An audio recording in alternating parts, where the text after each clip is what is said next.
ఉమ్మడి మెదక్ జిల్లా వ్యాప్తంగా అకాల వర్షానికి రైతులు తీవ్రంగా పంట నష్టపోయారు. ప్రధానంగా జొన్న ఎక్కువ మొత్తంలో నేల కొరిగిందని రైతులు వాపోతున్నారు. రాలాయ్ జహీరాబాద్ పరిధిలో కోహీర్, సింగీతం, రాయపల్లి, రాయకోడ్ గ్రామాల్లో టమాటా, వంగ, బీట్రూట్, క్యాలీఫ్లవర్ వంటి పంటలు నష్టపోయాయి. మరో 20 రోజుల్లో జొన్న పంట చేతికొచ్చేదని అన్నదాతలు ఆవేదన వ్యక్తం చేస్తున్నారు.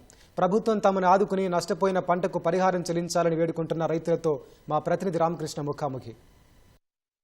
నిన్న మొన్నటి వరకు ఎండల తీవ్రత ప్రభావం ఎక్కువగా ఉన్న నేపథ్యంలోనే ఈ అకాల వర్షాలు అన్నదాతలను అయితే కన్నీటి పర్యంతం చేస్తున్నాయి. ఉమ్మడి మెదక్ జిల్లా వ్యాప్తంగా చూసుకున్నట్లయితే ఇటు మామిడి కావచ్చు, జొన్న కావచ్చు పూర్తిగా నేల కొరికిందని చెప్పుకోవచ్చు. మరో 20 రోజులు పూర్తయినట్లయితే ఆ పంట మొత్తం చేతికి వచ్చేదని చెప్పి రైతులైతే చెప్తా ఉన్నారు. ప్రస్తుతం అయితే నేను మెదక్ జిల్లా పెదశంకరంపేట దగ్గర ఉన్నాను. ఇక్కడైతే రైతులు తమ ఆవేదన వ్యక్తం చేస్తున్నారు. మొత్తంగా జొన్న పంట అయితే నేల కొరిగిన పరిస్థితి. ప్రస్తుతం ఆ రైతుతో ఒకసారి మాట్లాడదాం. మీరు ఎంత పంట వేశారు? ఈ పొలం మొత్తం జొన్న అయితే వర్షానికి కింద పడిన పరిస్థితి ఏంటి? ఎంత నష్టపోయారు? ఇది 2 ఎకరాలు వేసాను సార్. 2 ఎకరాల 10 గుంటలు ఉంటుంది. ఇంచుమించు పెట్టుబడి 30,000 దాకా వచ్చి ఉంటుంది. 30,000 దాకా వచ్చింది. నిన్న గాలి వాన ఒకటేసారి అచ్చుడుకు పంట మొత్తం నేల కొరిగిపోయింది. అది ఏం పనికి రాదు. కింద పడ్డది. ఎలుకలు, చేదలు అన్నీ తినేస్తూ ఉంటాయి. మొలకొస్తుంది. లేపుదాం కడదామంటే అది ఇరిగిపోతుంది. అదేం పనికి వచ్చేటట్టు లేదు. దయచేసి గవర్నమెంట్ ఏదన్నా సాయం చేయాలని కోరుతున్నాం సార్.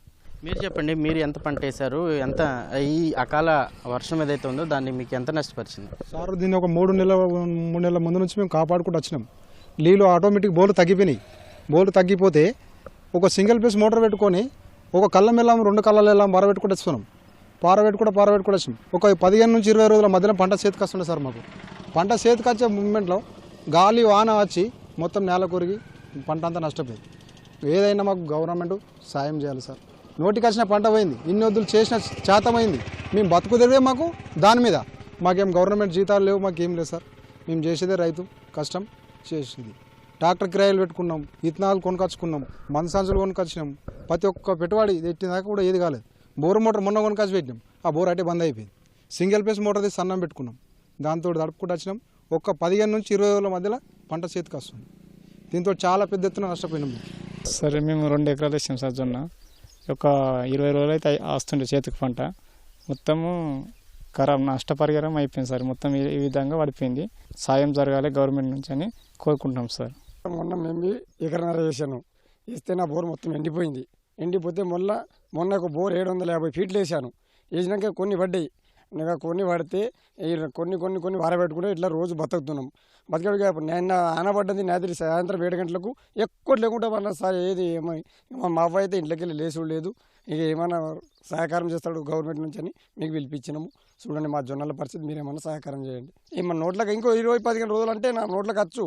ఇక మొత్తం పోయింది దేవుని కానీ, అందుకే మీకు పిలిపించినాం సార్. మేము ఎందుకంటే నీళ్ళతోని బాధపడి ఇట్లా న్యాతిరి పగలు ఇద్దరం రాత్రి పిట్టెలు కావాలి కాసులు పందులకు, ఇద్దరం పగలు పిట్టెలు కావాలి కాసుకుంటా దానిలాడితే ఈ వర్షం వలన 1 గంట సేపట్లో ఒక నేల మట్టము కూలిపోయింది సార్. గరీబ్ పరిస్థితి మాది. ఇటువంటి పరిస్థితులలో మేము గరీబ్ వాళ్ళకి ఏమైనా గవర్నమెంట్ సాయం చేస్తే మేము కొంచెం ఏమన్నా కోలుకుంటామో, లేకపోతే ఆ పరిస్థితి లేకపోతే కోలుకోము సార్. మీ దయ వలన ఇది కోరుకుంటాం సార్. మేము ఇది మొత్తంగా చూసుకోవచ్చు. ఏదైతే ఈ జొన్న పంట ఏదైతే ఉందో అది మొత్తం కూడా నేల కొరికిన పరిస్థితి. మొత్తంగా ప్రభుత్వం ఆదుకుని తమ ఆవేదనను అలాగే పెట్టిన పెట్టుబడిని అయితే కొంత ఆర్థిక సాయం చేయాలని చెప్పి కూడా రైతులు కోరుతున్నారు. కెమెరామెన్ మొహమ్మద్ షాతో రామకృష్ణ, ఈటీవీ న్యూస్, ఉమ్మడి మెదక్ జిల్లా నుంచి.